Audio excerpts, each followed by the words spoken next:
What's up, gamers? DreamcastGuy here, and today we finally got a piece of gaming news that we expected at some point, which is colored PlayStation 5 plates, but they're a bit more expensive than I thought they were going to be. Can I get some good vibes before I begin this, babe? Oh, thank you. Alright, it's time to talk about video games with my Bob Ross positive energy drink. Not sponsored. Can it even autofocus? Nope. Okay, well anyways, let's begin.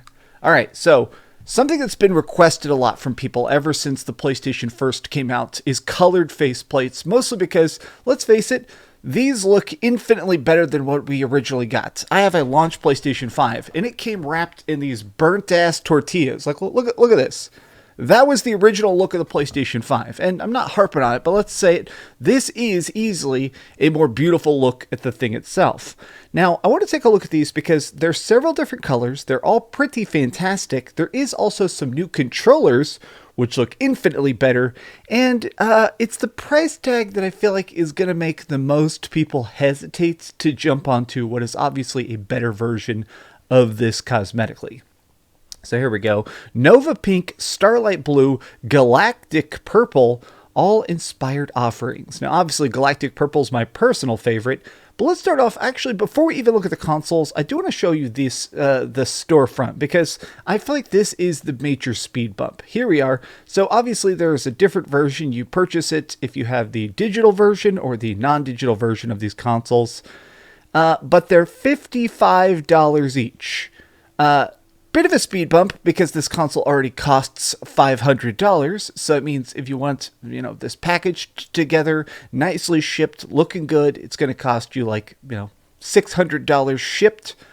A bit of a freaking leap in price. Now, the other thing they decided to release today, though, is these new color variations, which, holy heck, I did not realize till just now that they are $75? I don't understand why that's so expensive. They don't seem to have any additional features or anything. $75. Now, they did release this place where it actually lets you look at the different controllers from every different angle. Like, these look fantastic. I will give them that. I'm a big fan of purple, of course, myself. This looks like some serious Joker stuff. My problem is still that $75 price tag. So I bought my red PlayStation controller for used. I bought this used for $45. This feels like a giant leap in cost, but let me go back and actually look at the official systems themselves. So here we are at the official storefront here. I'm going to zoom this in. I think all these look really fantastic. It's just funny to me that this exists because of a lawsuit. Like, clearly, Sony had no intention of releasing these for perhaps years, or they were only going to release them as special editions. But obviously, we had the big D-brand lawsuit a couple months back, where essentially there was a third-party company that started to produce a very cheap version of these freaking plates. I had one I got myself like $30. Well, D-brand gave it to me for free, but the plates were under $50. The fact that these are going to be $55 a piece, gosh, I mean, this is kind of hitting my notes because this being the same color of my controller will be nice. I like my customized PlayStation 5 look, but this really makes me wish that, like, PlayStation is good at listening to feedback after people start to solve the problem themselves. Like, everybody was very, very transparent that if we're paying a full price for a PlayStation 5, this is the most premium of premium products. It's the best console in the world, at least according to Sony themselves. We wanted to have that flair of customization, that flair of this is my particular system. That's why I made my system a PlayStation 5 customized to the tins to look Spider-Man themed. My issue is that as great as this is, it's funny that it's just so late. Like, there's already like 20 different custom Xboxes for Master Chief and Sea of Thieves and everything you can imagine, every game, and yet here we are, over a year later, because it came out in November, we're getting it in January, we're finally getting these.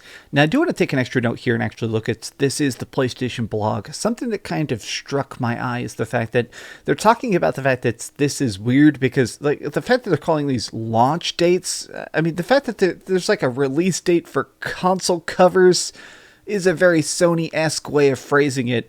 But I find it funny that they're saying that this is just the plates. They're not going to sell a pre-packaged version of this. It doesn't seem like you're going to be able to buy a PlayStation 5 in anything other than white, at least for a bit. But more than that, I do find it interesting the fact that it sounds like this is going to be a limited edition thing. Like, here they're talking about the fact that you're going to, like, pre-order it through directplaystation.com. While supplies last, starting January 14th, you can purchase these controllers through February 11th.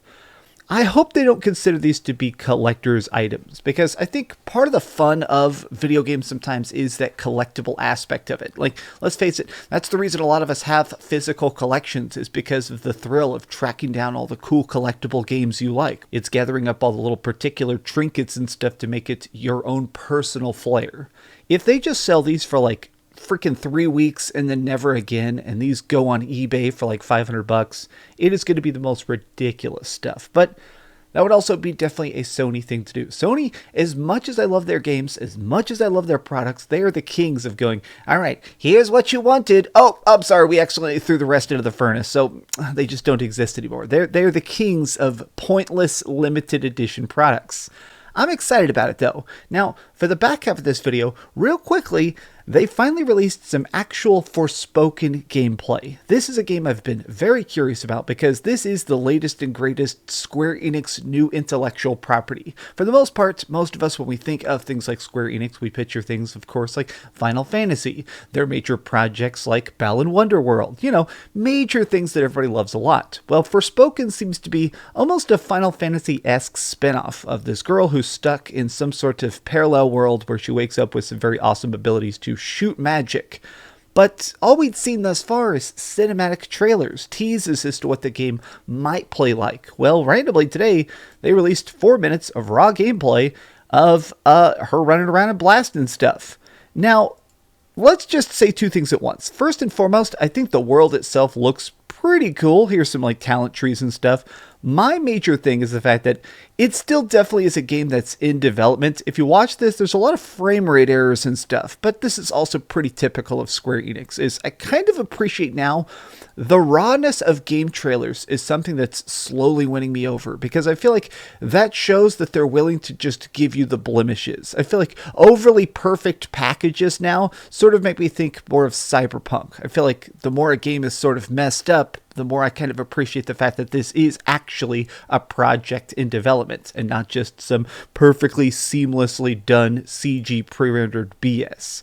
I think the game is good, but we're going to see how it actually balances out. These first bits of it, though, this first, like, 4 minutes of gameplay they've released, I'm finally understanding the concept of Forspoken, and I hope it works as well as this makes it look. Like, this instant magic ability, switching between classes and freaking skills, it seems like it could be a very good treat. At least, hopefully.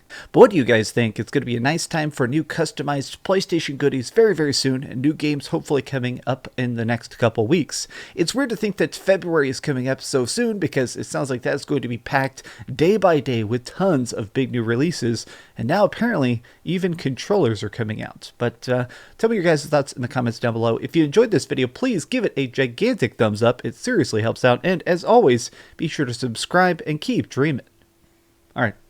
I'm going to enjoy my nice, positive vibes. That's actually pretty good.